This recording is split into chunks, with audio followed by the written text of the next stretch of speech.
seorang nabi tidak pernah menipu, gitu ya. Seorang nabi tidak pernah menipu. Baik menipunya sebagai pekerjaan, menipunya sebagai kebiasaan, maupun sesekali, gitu ya. Nggak pernah. Poin pertama. Yang kedua, wa may yaghlul ya'ti bima dhalla yaumal qiyamah. Yang menipu akan datang membawa apa yang telah mereka tipu pada hari kiamat. Itu yang kedua. Kemudian yang ketiga,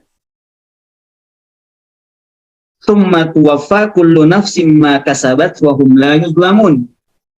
Setiap orang akan dipenuhkan balasan amalnya tanpa sedikit pun dizolimi.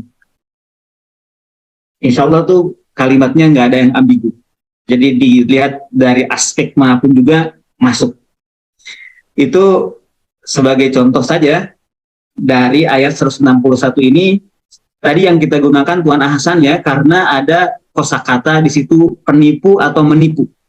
Nah, ghulul diterjemahkan dengan menipu dan juga orangnya disebut penipu. Ghulul itu di ayat ini disebutkan dengan 3 derivasi. Pertama, yaghulla. Yang kedua, yaghul. Yang ketiga, ghalla. Pertama, yaghul. Yang kedua, yaghlul. Yang ketiga, ghalla. Tuan Hasan menerjemahkannya menipu. Buya Mahmud Yunus menerjemahkannya berkhianat. Kemudian Tengku menerjemahkannya menyembunyikan rampasan perang. 3 terjemahan ini menjelaskan praktek ghulul. Dari mulai apa yang digulul, barangnya apa, sampai caranya. Sesuatu yang digulul itu, digulul, atau jadi barang gulul ini adalah pertama, rampasan perang. Yang kedua, amanah-amanah lain. Tentu kalau sekarang kan tadi seperti dikemukakan guru kita, bukan rampasan perang, tetapi uang negara, uang rakyat, itu barang gululnya. Kalau zaman Nabi, ketika ayat ini turun, barang gululnya itu rampasan perang. Kalau sekarang, barang gululnya uang negara, proyek negara, uang rakyat, itu barang gululnya. Amanah. Barang gululnya itu amanah yang diselewengkan.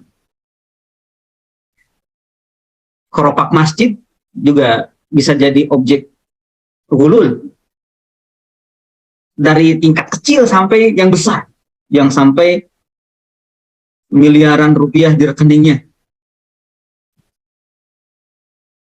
Kemudian caranya. Gimana sih caranya ghulul itu?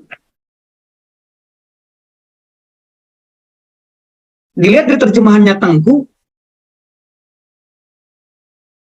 dan terjemahan yang lain, caranya itu menipu, berkhianat, melakukan penyelewengan.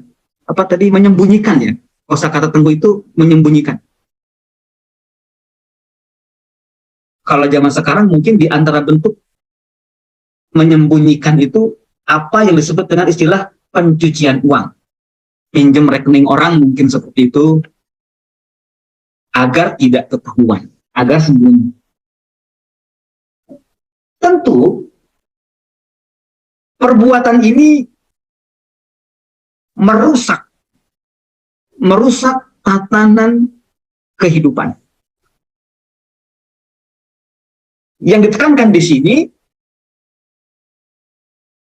bukan hanya rusak dunia seseorang, tetapi rusak khususnya akhirat pelakunya. Jadi akhirat pelakunya rusak nih. Itu taklik saya dari pilihan narasi atau diksi terjemahan para ulama Nusantara tentang hulul yang di ayat ini disebutkan dengan tiga derivasi. Pertama yalhul, yang kedua yalhul, yang ketiga gholla. Dari sini kita bisa melihat apa saja objek yang menjadi hulul itu dan bagaimana caranya. Semuanya tercover dengan tiga kosakata di dalam ayat ini, yaghulla, yaghlul, dan gholla, yang terjemahkan oleh ulama kita menipu, berkhianat, dan menyembunyikan harta rampasan terang. Orang yang tidak jujur, orang yang korupsi, orang yang khianat, orang yang menipu, itu disebut pertama, pada hari kiamat akan membawa barang haramnya itu.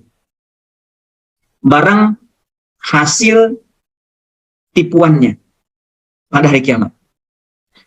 Itu di ayat 161. Kemudian yang kedua disebutkan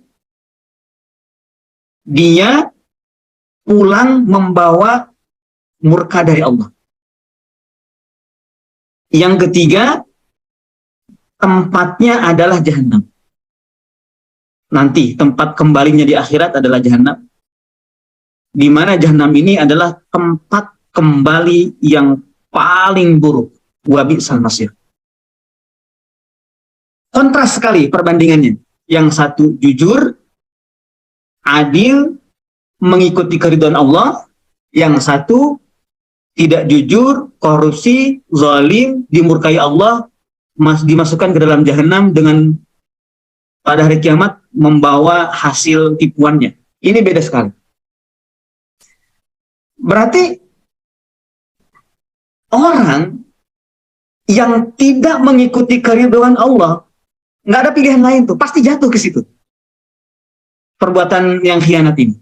Karena perbedaannya cuma ini doang. Yang korupsi itu pulang dengan kemurkaan, yang jujur itu mengikuti keridhaan Allah. Berarti kalau ada orang jauh dari keridhaan Allah, tidak mengerjakan amal-amal yang mendatangkan keridhaan Allah, pasti dia jatuh pada perbuatan khianat. Karena itu pelindungnya. Ngikutin keridhaan Allah itu pelindungnya. Nah, ketika sudah terbentuk seperti ini, begitu beda. Mana yang adil, mana yang tidak adil, maka kita jangan sampai salah menilai. Jangan sampai salah menilai. Orang yang mengikuti keridhaan Allah, jangan sampai dituduh khianat. Orang yang membawa murka Allah jangan pernah dituduh atau dianggap malah jujur.